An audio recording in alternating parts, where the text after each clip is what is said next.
अस्सलाम वालेकुम दोस्तों, कैसे हैं आप लोग। उम्मीद करता हूँ सब खैरियत से होंगे। दोस्तों, आज की स्टोरी हमें नशनीला ने भेजी है, जिन्होंने मुझे ईमेल करके मुझे बताया कि उनके घर के अंदर कैसे कैसे पैरानॉर्मल एक्टिविटीज़ होती है। ये ईमेल उन्होंने मुझे 3-4 दिन पहले आई थिंक किया था, तो आज उन्होंने अपनी स्टोरी भेजी है जो आप लोगों के साथ शेयर करना चाहते हैं। तो चलो शुरू करते हैं आज की स्टोरी को। लेकिन दोस्तों, अगर चैनल पर आप नए हैं तो चैनल को सब्सक्राइब और वीडियो को लाइक ज़रूर करें। चलो स्टार्ट करते हैं आज की स्टोरी। ऐसी स्टोरी जिसे सुनकर आप सोचेंगे ज़रूर, क्या ये सच है। अस्सलाम वालेकुम। मेरा नाम शनीला है और मेरा ताल्लुक़ जो है वो क्वेटा से है। मैं अपनी स्टोरी शेयर करना चाह रही हूँ। और हुआ कुछ यूँ कि हमारे फादर की ट्रांसफ़र्स होती रहती थी। My father was working in Nestle. तो एक दफ़ा पे हमारी ट्रांसफ़र हुई सक्खर, और ये कोई 2004-2003 की बात है।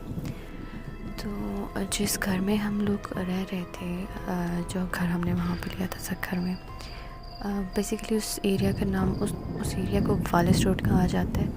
तो वहाँ पे अक्सर जो घर हैं वो पहाड़ों को काट के, मतलब पुराने ज़माने में जो बनाया था पहाड़ों को काट के, उसी तरह से जो है वो उधर ही एक घर बनाया था, और वो डबल स्टोरी घर था। तो हम जब उस घर में गए, आई वाज इन क्लास 6, तो तब की बात है ये। घर में हम 5 लोग रह रहे थे, अम्मी अब्बू और हम 3 बहन भाई। तो अक्सर मुझे ना वहाँ पे, मतलब मेरा कभी इस तरफ माइंड तो नहीं गया कि इस तरह की कोई चीज़ हो सकती है, and I am not sure what it was. तो अक्सर जहाँ पे मैं चीज़ें रख देती थी तो वो चीज़ें वहाँ से अक्सर मतलब गायब हो जाती थी। और उसके बाद दोबारा जो है वो मैं इन्ना अल्लाह पढ़ के उसको ढूंढ रही होती थी, तो फिर मुझे जहाँ पे वो चीज़ मैंने रखी होती थी वहीं से मुझे मिल जाती थी। इसके अलावा एक दफ़ा मुझे याद है अच्छी तरह कि मैं पढ़ रही थी, और वो कप जो है वो मैंने अपनी बुक की साइड पे रखा हुआ था। उसके बाद I went to the kitchen, और जब मैं किचन से वापस आई तो वो कप जो है वो मेरी कॉपी के ऊपर रखा हुआ था, और चाय जो है ना वो साइडों से गिरी हुई थी। तो मतलब ये छोटी छोटी चीज़ें होती रहती थी। पंखा जो है वो ख़ुद एकदम से चल के बंद हो जाता था, और कमरे की लाइट जो है वो ख़ुद ही कभी ऑन हो जाती थी, कभी ऑफ़ हो जाती थी। मुझे हमेशा ऐसा लगता था जैसे मेरा वहम है, मतलब लेट गो कर देती थी मैं। वंस व्हाट हैपेंड कि हमारी फूफो उन दिनों हमारे साथ रह रही थी, तो वो हमें मतलब अक्सर बताया करती थी कि नमाज़ इस तरह से आप कंटिन्यू कर सकते हैं, यूँ करना चाहिए, यूँ करना चाहिए, किस तरह से आप अपने आप को पाबंद कर सकते हैं। तो वन नाइट हम लोग सोने लगे थे तो दुआएं पढ़ के सोते थे। तो मैंने पप्पू को कहा, मैंने कहा पप्पू मुझे ना अपने सुबह नमाज के लिए लाजिमी उठाना है। तो उन्होंने कहा तुम एक काम करो, तुम सूरह फ़ेल पढ़ के अपने राइट जो आपका कंधा है ना उस पर फूंको, तो सुबह जो है वो तुम्हें फ़रिश्ता आके उठाएगा। आई सेड ओके ठीक है। तो मैंने उसी तरह सूरत पढ़ी, और उसके बाद मैं सो गई। तो सोने से पहले मैंने मतलब पप्पू को कहा था कि मतलब हर हाल में आपने मुझे उठाना है, क्योंकि वो उठती थी, नमाज़ पढ़ती थी। तो क्या हुआ कि इन द मॉर्निंग पप्पू आई मुझे उठाने के लिए। फुल उन्होंने वो जिस तरह से नमाज़ के लिए चादर पहनी हुई होती है वो पहनी हुई थी, और मुझे कहा कि शनी उठ जाओ ना। मैंने कहा अच्छा नमाज़ का टाइम हो गया। कहती हाँ नमाज़ का टाइम हो गया, तुम फ़ौरन से उठ जाओ और जाओ जाके वज़ू करके आओ। अच्छा मैं ना आँख नहीं खोल रही थी, मैंने बोला यार अभी मैं आँख खोलूँगी, मतलब जो सुस्ती होती है। तो फिर मेरे दिमाग में ख़्याल आया कि यार अभी जो है वो पानी भी ठंडा होगा, उन दिनों सर्दियाँ थी। तो पप्पू ने एकदम से कहा कि पानी जो है वो मैंने गर्म करके रखा हुआ है, तो तुम जाओ जाके जो है वो वज़ू करके आ जाओ। फिर मेरे माइंड में ख़्याल आया कि यार अभी मैं उठूँगी, जा नमाज़ किधर ढूँढूँगी, चादर किधर ढूँढूँगी। तो पप्पू ने मुझे कहा कि मैं ये चादर उतार के यहाँ पे रख रही हूँ और मैं थोड़ी देर सो रही हूँ, तो तुम जब जाओ, जा नमाज़ मैंने बिछाई हुई है, तुम जब जाओ वज़ू करके वापस आओ, नमाज़ पढ़ो, अगर मैं सोई हुई थी तो मुझे उठा देना। आई सेड ओके ठीक है, मैं आपको उठा दूँगी। उन्होंने कहा मैंने कुरान पढ़ना है। मैंने कहा ओके। तो मैं गई वॉशरूम, वहाँ पे मैंने देखा पानी गर्म नहीं था। मैंने बोला यार इन्होंने जो है ना बस मेरे साथ ट्रिक की है कि मैं उठ जाऊँ। खैर मैंने वज़ू की, मैं वापस आई, जाए नमाज़ बिछी हुई थी, चादर जो है वो बेड की साइड पे रखी हुई थी।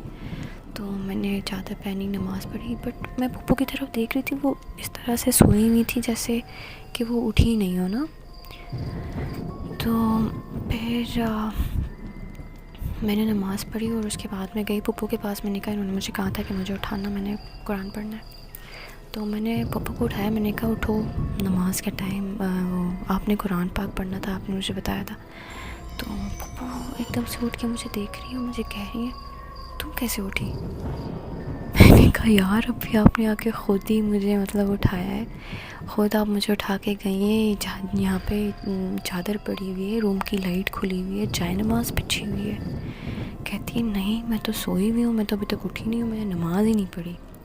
तो फिर पप्पू ने मुझे कहा बस कि फरिश्ते ने तो उठाया। भाई डोंट नो मुझे किसने उठाया, क्या हुआ क्या नहीं हुआ।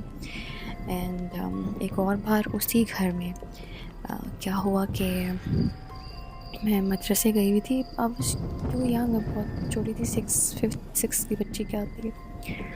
तो वहाँ से मतलब स्कूल से हम लोग डायरेक्ट मदरसे जाते थे। वहाँ से जब हम वापस आते थे तो ऐसा होता था कि नींद आ रही होती थी बहुत सख्त।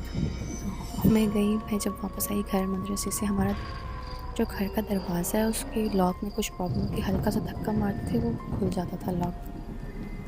तो जब मैं घर आई तो मुझे अम्मी ने कहा कि यार मैं ज़रा सामने वाली आंटी की तरफ जा रही हूँ, तो तुम एक काम करना, दरवाज़ा जो है ना उसका ख्याल रखना। मैंने कहा ओके ठीक है। उस टाइम घर पे मैं अकेली थी और अम्मी जो है वो भाई को लेकर चली गई थी सामने वाले के घर। तो उसके बाद फिर मुझे नींद आनी शुरू हो गई। मैंने कहा यार अगर दरवाज़ा खुला रहेगा, मैं सो गई, कोई आके घर से चला जाएगा, मुझे पता नहीं चलेगा। तो दरवाज़ा जो है वो मैंने लॉक कर लिया। मैंने कहा यार लॉक होगा मैं उठ जाऊँगी। अच्छा मैं सो गई। अब मैं सो गई तो मुझे ना आवाज़ें आ रही हैं, मेरा छोटा भाई खेल रहा है, टीवी ऑन है, रूम की लाइट खुली हुई है और अम्मी मुझे कह रही उठ जाओ, मैंने चाय पराठा बनाया है तो ये तुम खा लो। तो मैंने कहा आप अंदर कैसे आई? दरवाज़ा तो मैंने बंद किया हुआ था। कहती बस दरवाज़ा हमने खोल लिया, तुम जाओ हाथ मुँह धो के आ जाओ। मैंने बोला ठीक है। अब मैं जैसे ही वॉशरूम गई सारी आवाज़ें बंद हो गई, मतलब एकदम से सन्नाटा हो गया। मैंने बोला यार ये क्या सीन है ना। फिर मैंने हाथ मुँह धोया, मैं जैसे आई रूम की लाइट ऑफ थी, कोई नहीं था उस रूम में, खाली कप और ख़ाली प्लेट पड़ी हुई थी वहाँ पे। और फिर उसके बाद मैं देख रही थी, मैंने बोला ये कहाँ चले गए ना। उस टाइम पे मुझे नहीं समझ में आया कि हुआ क्या है मेरे साथ। तो फिर मैंने देखा भाई की आवाज़ें आ रही हैं गली से। मैंने देखा दरवाज़ा अभी तक लॉक है, कुंडी लगी हुई है। मैंने दरवाज़ा खोला, भाई को मैंने बाहर आवाज़ दी। मैंने कहा तुम बाहर क्या कर रहे हो? तब बातचीत इतने टाइम से हम लोग दरवाज़ा मार रहे हैं, किन किन चीज़ों से हमने कोशिश की, दरवाज़ा खुल ही नहीं रहा था, तुम सोई हुई थी। उसके बाद दोबारा मुझे जो है ना वो ऐसे हल्का सा झटका लगा। मैंने बोला ही कुछ मसला है यहाँ पे। एंड फिर जब ये एक्टिविटीज़ थोड़ी ज़्यादा हो गई तो मेरी दादी रहने के लिए आई हुई थी। एक्चुअली हमारी फैमिली जो है वो थोड़ी सी इस तरह के बैकग्राउंड से है जहाँ पे जनाब के साथ इन द पास्ट इंटरेक्शन रहा है, तो हमारी फैमिली मेम्बर्स के साथ इस तरह की एक्टिविटीज़ जो हैं वो होती रही हैं। तो फिर जब मैंने दादी के साथ शेयर किया तो दादी ने मुझे कहा कि ये जो भी लोग हैं ये अच्छे हैं, मतलब उन्होंने अभी तक नुकसान नहीं पहुंचाया बल्कि तुम्हें हेल्प आउट किया है चीज़ें करने में ना।